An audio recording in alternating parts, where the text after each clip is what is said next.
Geoffrey Chaucer era un burgués de la época, que le tocó vivir un cambio social, político y económico en el siglo XIV. ¿Qué ocurrió en el siglo XIV?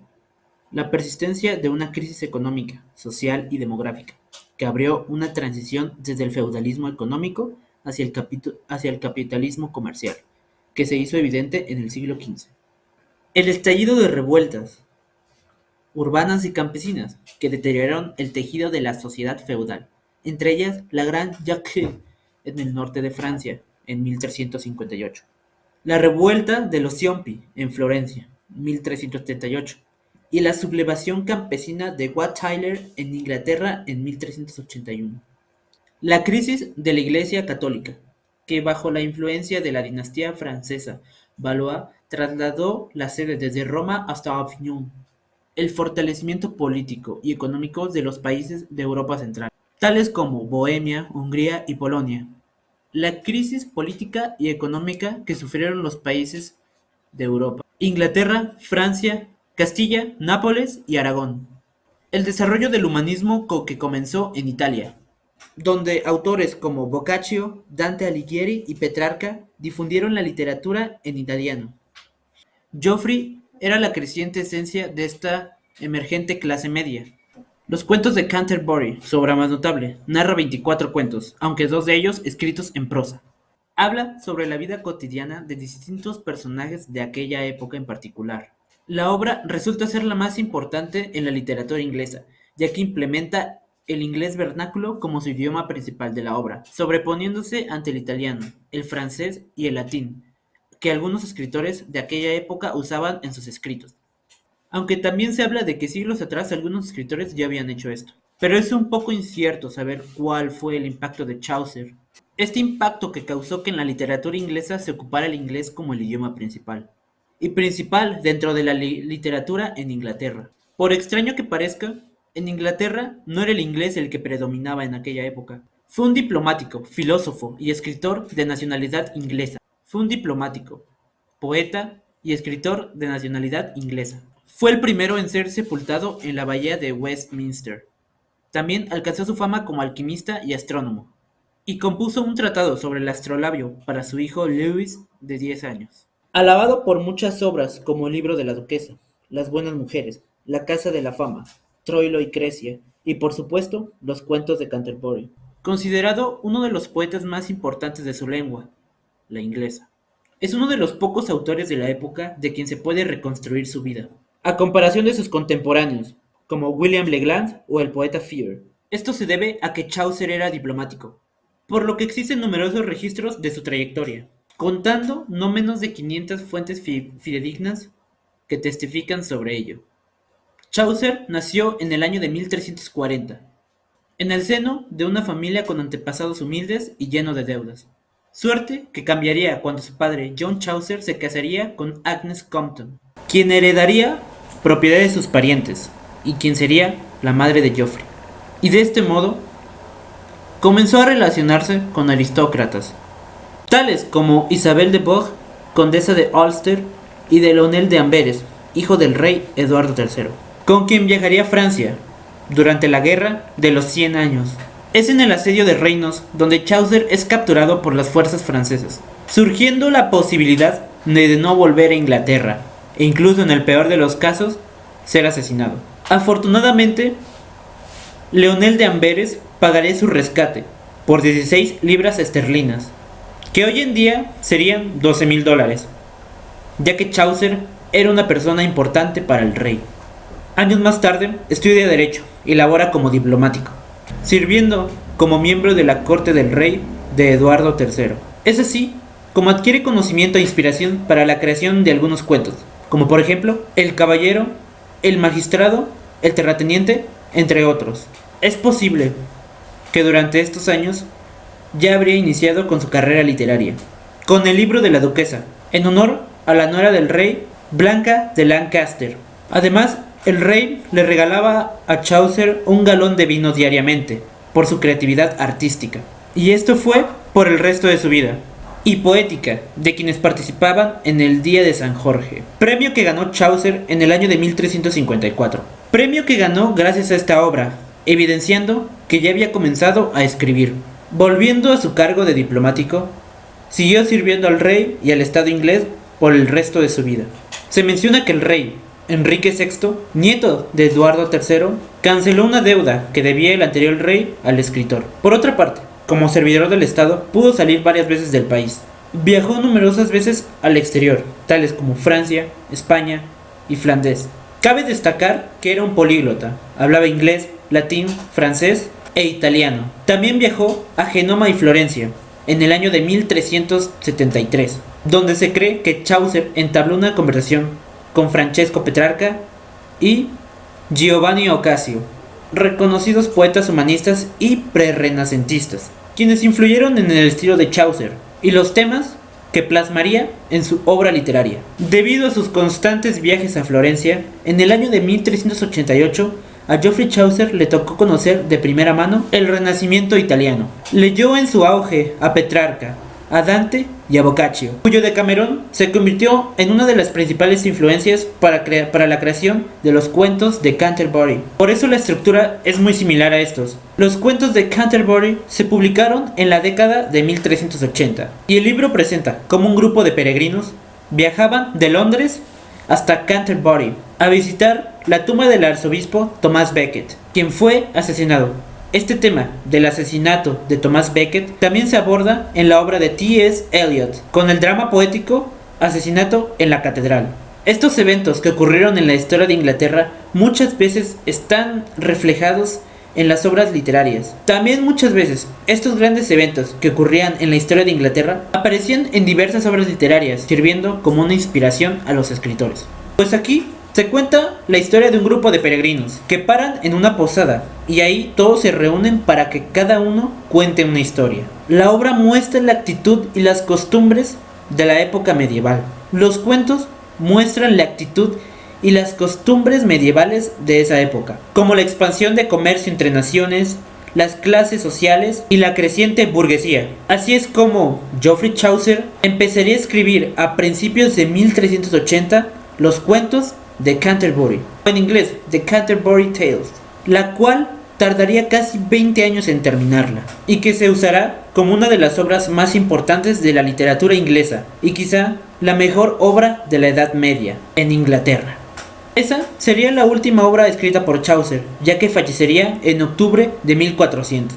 Es sepultado en la bahía de Westminster y su sepulcro es trasladado en 1556 al Rincón de los Poetas del mismo monasterio, emplazamiento destinado a aquellos que han engrandecido la cultura británica. En su obra Los Cuentos de Canterbury, en la obra de Canterbury Tales, Chaucer se interesa en los individuos, se interesa por el sexo, la lujuria, la envidia, la estupidez humana, en la infidelidad, en la corrupción, en el ser humano en general. Estos cuentos son un gran reflejo de la sociedad de la época. Los cuentos también algunos son muy divertidos de leer, ya que son cortos y cada uno es una historia diferente. Muestran diferentes clases sociales. Hay diversos ejemplos, tales como el cuento del caballero, el del escudero, sobre el molinero, pero cada uno de estos cuentos se diferencia unos de otros. Ninguno es igual. Podríamos decir que la literatura medieval, mencionando al rey Arturo y a los cuentos de Geoffrey, se encuentran en un periodo importante, en un periodo esencial para el desarrollo de la sociedad inglesa, y en especial para el desarrollo de la lengua inglesa, porque a partir de la obra de Chaucer, el inglés comienza a tomar su forma definitiva, lo que se acercaría al Learning Modern English de Shakespeare. Ya el inglés y el francés se están asentando, y esto está dando forma al inglés medieval, que es una mezcla entre el inglés antiguo, el francés y el latín. Los cuentos de Canterbury son una situación en común. Cuenta la historia de una peregrinación para venerar a San Anselmo de Canterbury.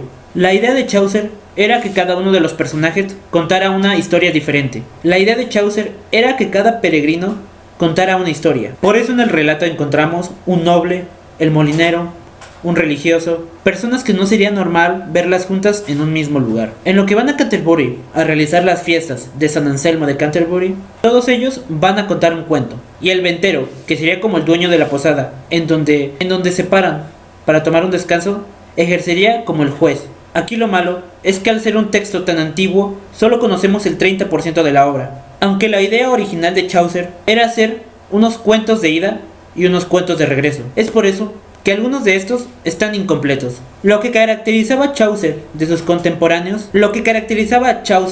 sus contemporáneos era la caracterización de sus personajes. Los personajes de Chaucer son más variados y presentan prácticamente todas las variantes de la sociedad medieval. Chaucer introduce el perfil psicológico de cada personaje, mostrando así cómo sería la vida de cada individuo en la época medieval. En los cuentos se dice que cada personaje de la obra es de una parte diferente de Londres. Esto le agrega una profundidad a cada individuo y los hace diferentes entre sí. Otro tema es que tenemos distintos tipos narrativos. Tenemos el nivel narrativo, que es la peregrinación y qué ocurre dentro de esta. Cada personaje tiene una historia. Esto le hizo a Chaucer jugar mucho con las personas y con la historia. Si bien la podía alargar, también la podía cortar mucho. El cuento del caballero. Este muestra una forma de amor, que es el amor medieval. El amor cortés, en el cual Chaucer aborda de una manera tardía, ya que el florecimiento de este movimiento literario fue entre los años 1000 y 1200. Aborda este tema en el conquistar a la mujer y conquistar a estas grandes doncellas. El caballero surge como un símbolo a los ideales de la nobleza. Lo que hace es justamente repetir los ideales del amor cortés. El amor cortés era un tema literario, como ya se había mencionado. Ya después, el romanticismo se lo toma muy en serio. Pero el amor cortés lo retoma el libro de El arte de amar, de Ovidio. Ya que Ovidio veía el amor como este juego. Ya que Ovidio veía el amor como esta serie de juego entre pareja. También lo retomó Andrés Campelán, entre los años 1000 y 1200. Hace un tratado que se llama El Tratado del Amor Cortés. No hay que confundirnos con el romanticismo, ya que el romanticismo es muy trágico. Porque los amantes se suicidan, y bueno, hasta el autor vive este tema del amor fuerte. También eran muy divertidos de leer, ya que estos se escribieron durante la época de las cruzadas, y muchas viudas de entre 16 y 17 les fascinaba este tipo de relatos. Como todo juego, el amor cortés también tiene reglas. Este amor tiene que ser un amor a primera vista. También es un juego que, mientras más difícil, es mejor. Un ejemplo de este sería el enamoramiento de un príncipe hacia una plebeya. Estos temas están dentro del amor cortés, pero también tiene que ser sufrimiento, ya que esta corriente literaria dicta: el que no sufre, no ama. También, en ese sentido, el amor tiene que ser un anhelo, porque el sufrimiento es un anhelo. Y como todo anhelo, no necesariamente tiene que ser recíproco. Luego tenemos que detona una pasión innata. Es como si algo dentro de los personajes se despertara. Es algo muy similar a lo que tenía Dante Alighieri y su musa Beatriz. Dante la vio 3 veces en su vida y sin embargo le dedicó su obra. La premisa es que estos dos primos se pelean por el amor de Emilia en un lapso de 10 años. Es por eso que los personajes deben ser jóvenes. En este lapso de 10 años ocurren distintas aventuras y esto tiene un propósito. Y es que al terminar estas aventuras van con Emilia y con su padre, ya que tienen que demostrar que son dignos de estar con la princesa. Pero esta misma no tiene ni siquiera idea de lo que estos dos caballeros están haciendo por su amor. También cabe recalcar que ella no se quiere casar y por lo tanto no tiene ni siquiera idea de lo que estos dos primos están haciendo por ella. Entonces, estos dos primos pasan 10 largos años compitiendo entre ellos por el amor de la princesa, para poder llegar al castillo del rey y decirle: Teseo, yo soy digno de casarme con tu hija. Iniciaron esta competencia a la edad de 13 años, que fue cuando vieron por primera vez a Emilia, y los dos se enamoraron perdidamente de ella, lo cual es una característica del amor cortés. Al final, el rey Teseo les dice a estos dos primos que se enfrenten a muerte por el amor de su hija. Entonces, estos dos protagonistas se encuentran en esta disyuntiva, en la que se deciden si matar a la persona con la que han compartido tanto tiempo o el amor de su vida. Y como es un tema de amor cortés, tiene que haber un ganador y un perdedor. Entonces ocurre este conflicto. Lo interesante es que Emilia pasa de ser soltera, casada y viuda en un mismo día. Entonces es un tema interesante, en el que al final el que gana también es el que pierde. Geoffrey Chaucer nos trae esta intriga sobre el cuento del caballero, y aquí surge una nueva característica del amor cortés, que es: el amor es sufrimiento. Para dar fin al cuento, el rey Teseo baja a dar un discurso moralizador y que está basado en la filosofía de la consolación de Boecio. Chaucer conoció muy bien a este filósofo, ya que él transcribió y tradujo varios de sus escritos del latín al inglés. Chaucer para este tiempo ya manejaba un inglés moderno y no es uno antiguo como el de Beggles. Entonces el rey da este discurso y pasa que la consolación es la forma filosófica para hablar de la muerte. Pero más allá de hablar de la muerte, es un tema de consolación al alma y al espíritu. Y él nos dice, no te preocupes, la muerte no es un estado de aniquilación, sino que es un estado de cambio. Nada más, porque no se aniquila, sino que es un retorno al primer motor. El primer motor es una tesis aristotélica, en el que este primer motor es una cadena de movimiento que funciona siempre y cuando haya alguien que la empuje. Entonces, el primero que empuja es Dios, y esta cadena es de amor, ya que Boecio la denomina como la gran cadena de amor. También Teseo dice, no se preocupen, no va a ser olvidado, y va a regresar al primer motor. Como bien sabemos, Aristóteles no creía en los dioses griegos, pero sí creía en esta primera entidad, que decía, no la entiendo, pero la conozco, a través de la razón, a través de la filosofía. Entonces Aristóteles lo deja, Boecio lo retoma, llega a manos de Chaucer, quien lo retoma con el cuento del caballero, y lo culmina con un final tan moral y tan hermoso que dice, la muerte no es aniquilación, sino un cambio de estado al primer motor, o sea que nos vamos a volver a ver. La existencia misma de nuestra vida también implica la muerte, sin embargo, siempre habrá un retorno al primer motor. Para terminar este cuento, culminaré con la frase que dice, el amor es tan libre como el espíritu. El cuento del molinero. El cuento del molinero tiene comentarios religiosos, que tiene que ver con la corrupción de la iglesia en el siglo XIV, aunque las opiniones religiosas de Geoffrey no sean obvias. El cuento está repleto por juegos de palabras. Mucho se hacen variaciones de Prip. Esto implica tanto cosas secretas como órganos genitales. Se consideraba una forma de amar muy bellísima. Entonces, Dante se lo tomó muy en serio. Aunque vio 3 veces, como ya habíamos dicho, a Beatriz en su vida, entonces Dante se lo tomó muy literal. Aunque la vio 3 veces, una de niño, una de joven y una de adulto, le dedicó su obra y toda su vida. Porque ambos tienen esta irreverencia y tienen esta pasión, pues tienen que ser jóvenes, por esta irreverencia, por esta pasión. Por eso es que el Quijote sería una sátira, porque es un señor de 60 años buscando a su doncella, a bordo de su corcel. Este periodo fue durante las cruzadas, en la que muchas personas leían sobre estos temas. Se dice que muchas reinas mandaban hacer este tipo de escritos, ya que aquí plasmaban cómo ellas hubiesen querido que las conquistaran a ellas, ya que algunas reinas sí se casaban por amor, otras no corrían con la misma suerte, ya que fungían como un trato, y se casaban por razones diplomáticas, y no por amor. Y eso ayudaba a que ellas se idealizaran a un caballero que peleara por ellas y que las buscara. Hay un tema también aquí que se aborda, que son los celestinos o los alcahuetes, que sería más o menos como esta señora que deja abierta la ventana para que estos dos amantes se vean y también que se encuentren, aunque su amor sea prohibido.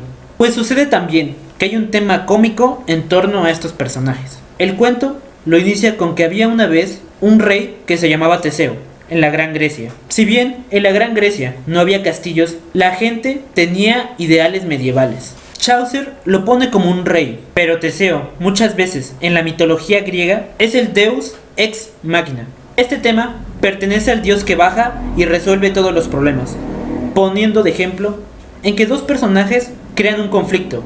Entonces, muchas veces en ese tiempo, para darle fin a la historia, ocupaban este recurso del gran dios que baja y resuelve el problema entre estos dos personajes. Pero Chaucer ocupa a Teseo como un dios, pero lo peculiar es que no lo hace dios, simplemente es un rey.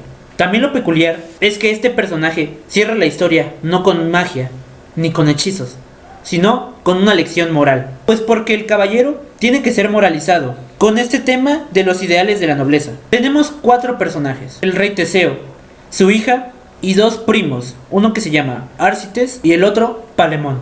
El prólogo del cuento es una conversación entre Bailey y el molinero, mientras el anfitrión busca entre ellos dos un hombre de bien para contar el cuento. Al final deja al molinero narrar su historia. En este cuento, el molinero es retratado como un borracho que no sabe hablar y solo dar voces. Advierte que los hombres no deberían inmiscuirse en los asuntos de sus señoras o de Dios en adelantos a los acontecimientos de su cuento. El cuento del molinero trata del engaño cometido por un joven a un carpintero para acostarse con su hija. El administrador, otro de los viajeros que están contando las historias, resulta ser también un carpintero y le advierte al molinero que no intente burlarse de su profesión. El molinero responde que no es su intención burlarse de los carpinteros, sino retratarlos como idiotas. Así cuenta la historia de todos modos. El cuento del administrador de Rip's Tale, le sigue, en el cual este toma venganza del molinero y se burla de él, en el que, en contraparte con el carpintero, cuenta la historia de un estudiante que engaña a un molinero deshonesto y avaricioso. El cuento del molinero tiene una estructura simple, ya que consta de solamente 4 personajes: Juan el carpintero, su esposa Allison o Allison en la versión original, Nicolás, el estudiante de Oxford, y Absalón, el sacristán. Y estos 4 personajes interactúan entre sí. Pero a pesar de la antigüedad de este cuento, que consta hace más de 600 años, toca temas que prevalecen en la actualidad, como la infidelidad. Lo describe Geoffrey como un patán fuerte y malo de la lucha libre. Se escribió durante el reinado de Ricardo II. La historia cuenta que John, quien es un viejo carpintero, le renta su habitación a un estudiante de Oxford para ganar un dinero. Este estudiante de Oxford es Nicolás. Entonces Nicolás se muda e inmediatamente se pone a trabajar en intentar convencer a Allison que se acueste con él. Al estudiante no le toma mucho tiempo y la convence. Mientras tanto, otro estudiante, Absalom, que trabaja en la iglesia, también se enamora perdidamente de Allison. Pero entre John y Nicolás, ella tiene todo lo que puede manejar. Pasa un tiempo y Nicolás pone a trabajar su mente de erudito para descubrir cómo pasar una noche con Allison. En lugar de escabullirse en el armario de las escobas cada vez que John va a cerrar en voz alta. Nicolás aquí podemos apreciar que es un tipo bastante romántico y agradable. A este se le ocurre un plan bastante loco, pero bastante genial. Va a convencer a Juan de que se avecina otro diluvio bíblico. Nicolás cree que John lo creerá, porque es un erudito elegante. Le dice a John que la única forma de aguantarlo es suspender a cada uno de ellos en una bañera pequeña, con cuerdas del techo. Entonces, cada uno pasará el rato en su propia bañera de madera, y cuando llegue la inundación, todos cortarán las cuerdas y navegarán hacia un lugar seguro. La idea es que, si John está en su propia bañera, no se dará de que Allison no está. Sorprendentemente, esto funciona. Absalom decide que es el momento perfecto para ir con Allison y pedirle un beso. Está oscuro y él solamente quiere un beso con ella por la ventana. Mientras tanto, en lo que él piensa esto, Nicolás y ella están en la cama. Ella acepta a regañadientes, pero en realidad saca el trasero por la ventana. Aparentemente Absalom no puede decirlo, ya que está oscuro. Y Chaucer lo describe como: pero con la boca besa a sus desnudos. Allison y Nicolás piensan que esto es divertido, pero en contraparte, Absalom se encuentra enojado. Absalom decide ir a buscar un atizador al rojo vivo para hacerles daño. Absalom vuelve y pide otro beso por la ventana. Esta vez Nicolás saca el trasero y expide de él un gas. Chaucer describe a este Nicolás: non let feu à fort. Feu à fart. Básicamente deja volar una flatulencia tan fuerte como un trueno, pero en el proceso recibe un atizador por parte de Absalom. Entonces él no está contento. Tiene dolor y grita ayuda y busca un poco de agua. En las propias palabras de Chaucer: ayuda para Gottes Herz, que significa para el corazón de Dios. Entonces John, al escuchar este gran estruendo, cree que se acerca el fin del mundo. John corta la cuerda y se estrella contra el suelo. Para culminar, la gente del pueblo se despierta y se burla de ellos. Aquí refleja cómo la sociedad de la Edad Media estaba obsesionado con el sexo y con los pedos.